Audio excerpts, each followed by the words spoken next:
ريلمي بتعلن عن موبايل جديد من سلسلة الريلمي 12 وهو الريلمي 12 بلس، وده اللي هتكلم عنه في الفيديو ان شاء الله. اتكلمت في فيديوهات قبل كده عن الريلمي 12 5G والريلمي 12 برو 5G والريلمي 12 برو بلس 5G. لو حابين تاخدوا فكرة اللينكات في خانة الوصف. المهم علشان ما اطولش عليكم هنعرف من خلال الفيديو كل المواصفات والمميزات والعيوب، وفي النهاية هتكلم عن السعر. بس الاول صلوا على النبي ويلا بينا ندخل في التفاصيل.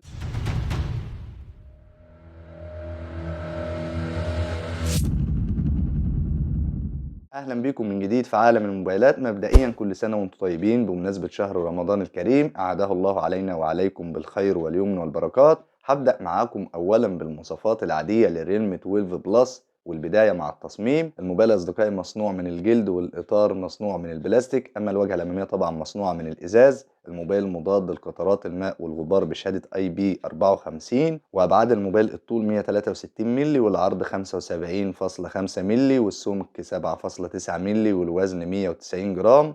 التصميم جيد والكاميرات بتيجي على شكل دائري بارزة شوية عن جسم الموبايل، وده أمر عادي بتعالجه لما تركب جراب يحمي الموبايل من الخبطات والصدمات. طبعا الموبايل بيدعم شريحتين اتصال 4G و 5G، وشبكات الاتصال قوية والإنترنت سريع. والموبايل بيدعم بصمة الإصبع مدمجة في الشاشة أسفل الشاشة، وبيدعم بصمة الوجه أو خاصية التعرف على الوجه. والموبايل بيدعم صوت السيريو هاي ريس، وبيدعم خاصية NFC للدفع الإلكتروني الذكي أو نقل الملفات عن قرب، وبيدعم خاصية الأوتو جي لنقل الملفات عن طريق فلاشة خارجية من خلال منفذ الشحن. بتشتري وصلة وتركب فيها الفلاشة وتركبها في منفذ الشحن علشان تنقل الملفات، ولكن الأول بتفعل خاصية الأوتو جي من الإعدادات. وطبعا الموبايل بيدعم محرر الصور والفيديو والمستندات، تقدر تعدل على الصور والفيديو زي ما أنت عايز، ويدعم تشغيل الصوت والفيديو بأكتر من صيغة. اما نظام التشغيل اندرويد 14 مع واجهه ريلمي يو اي 5.0، احدث واجهه من ريلمي. واجهه ريلمي مستقره في كل الفئات السعريه. دي المواصفات العاديه اللي موجوده في الريلمي 12 بلس. نيجي بقى للمواصفات الرئيسيه واللي من خلالها بتقرر هتشتري الموبايل،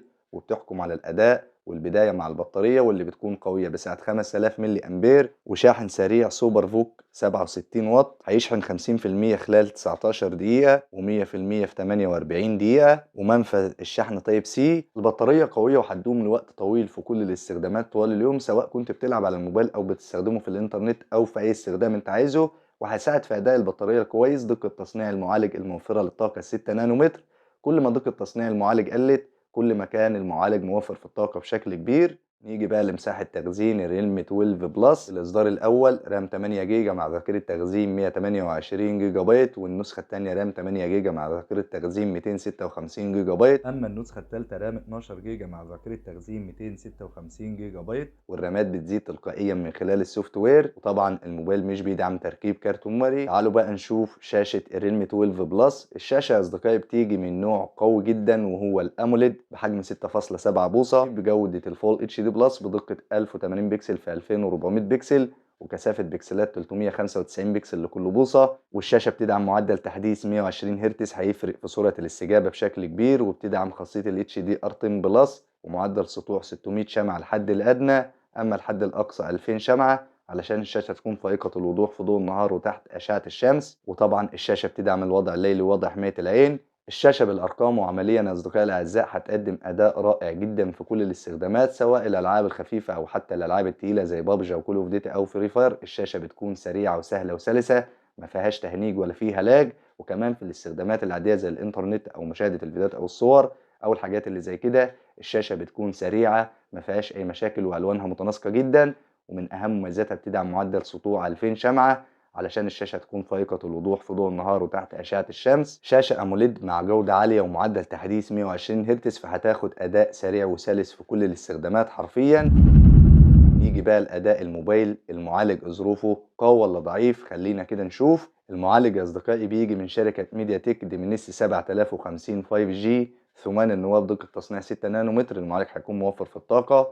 أما المعالج الرسومي مالي جي 68. المعالج يا أصدقائي من أهم مميزات الموبايل، وهيقدم أداء رائع جدا في كل الاستخدامات، سواء في الإنترنت أو مشاهدة الفيديوهات أو في الألعاب الخفيفة والألعاب التقيلة زي بابجي أو كول أوف ديوتي أو فري فاير. المعالج بيقدم أداء سريع ما فيهوش تهنيج ولا فيه لاج. ومن أهم مميزاته بيدعم تصوير الفيديوهات بجودة ال 4K تعالوا بقى نشوف كاميرات الريلمي 12 بلس. واولا الكاميرا الاماميه واللي بتكون بدقه 16 ميجا بكسل بفتحه عدسه 2.5 وبتدعم الاتش دي ار والبانوراما وتصوير الفيديوهات بجوده الفول اتش دي بدقه 1080 بكسل بمعدل التقاط 30 اطار في الثانيه. الكاميرا الاماميه او كاميرا السيلفي هتقدم اداء جيد من حيث الجوده والالوان، الوانها متناسقه ما فيهاش اي مشاكل، ولكن يعيبها انها مش بتدعم تصوير الفيديوهات بجوده ال 4K. اما الكاميرات الخلفيه في الموبايل بتكون ثلاثيه مع فلاش ليد.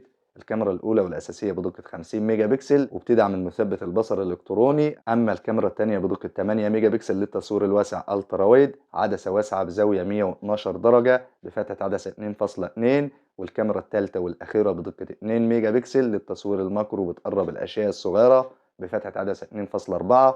طبعا الكاميرات الخلفية بتدعم أوضاع ال HDR والبانوراما والتعرف على المشهد بالذكاء الاصطناعي والتصوير الليلي والتصوير البطيء والتركيز التلقائي ووضع إشارة الكف وتصوير الفيديوهات بجودة ال 4K بدقة 2160 بكسل بمعدل التقاط 30 و60 إطار في الثانية. الكاميرات الخلفية في الموبايل بتقدم أداء رائع جدا من حيث الجودة والألوان، هتاخد صورة رايقة وواضحة ما فيهاش أي مشاكل، ومن أهم مميزاتها بتدعم المثبت البصري الإلكتروني خاصة في الفيديوهات علشان الصورة ما تكونش مهزوزة، وكمان بتدعم تصوير الفيديوهات بجودة ال 4K، ودي حاجة محترمة موجودة في الريلمي 12 بلس.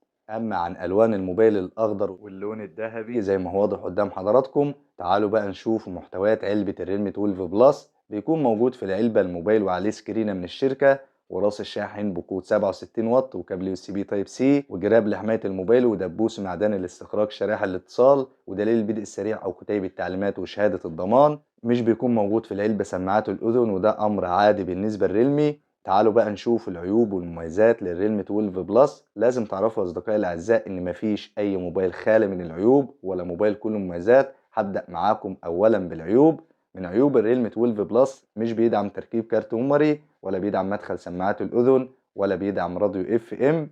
دي العيوب. نيجي بقى للمميزات. من مميزات الريلمي 12 بلس البطارية كبيرة تكفي لكل الاستخدامات طوال اليوم مع شاحن سريع بقود 67 واط هيشحن في 48 دقيقة 100%. والميزة التانية في الموبايل بيجي بسماعات السيريو هاي ريس لتجربة صوت أفضل وقوي. أما الميزة التالتة المعالج رائع وسريع في كل الاستخدامات خاصة في الألعاب التقيلة زي بابجي أو كول أوف ديوتي أو فري فاير أو الألعاب اللي زي كده. والميزة الرابعة في الموبايل الشاشة أموليد بجودة عالية مع معدل تحديث 120 هرتز، فبالتالي هتكون سريعة وسهلة وسلسة في كل الاستخدامات مش هتحس بتهنيج ولا لاج. والميزة الخامسة في ريلمي 12 بلس الكاميرات الخلفية بتقدم أداء رائع من حيث الجودة والألوان وبتدعم المثبت البصري الإلكتروني وتصوير الفيديوهات بجودة ال 4K. هتاخد صورة محترمة ورايقة ما فيهاش أي مشاكل وألوانها متناسقة جدا. والميزة السادسة والأخيرة في الموبايل بيجي بأحدث نظام تشغيل أندرويد 14 مع واجهة ريلمي يو اي 5.0 أحدث واجهة من ريلمي، وواجهة ريلمي بشكل عام بتكون مستقرة في كل الفئات السعرية. دي العيوب والمميزات. نيجي بقى لآخر حاجة ودي اللي هنهي بيها الفيديو هي سعر الريلمي 12 بلس.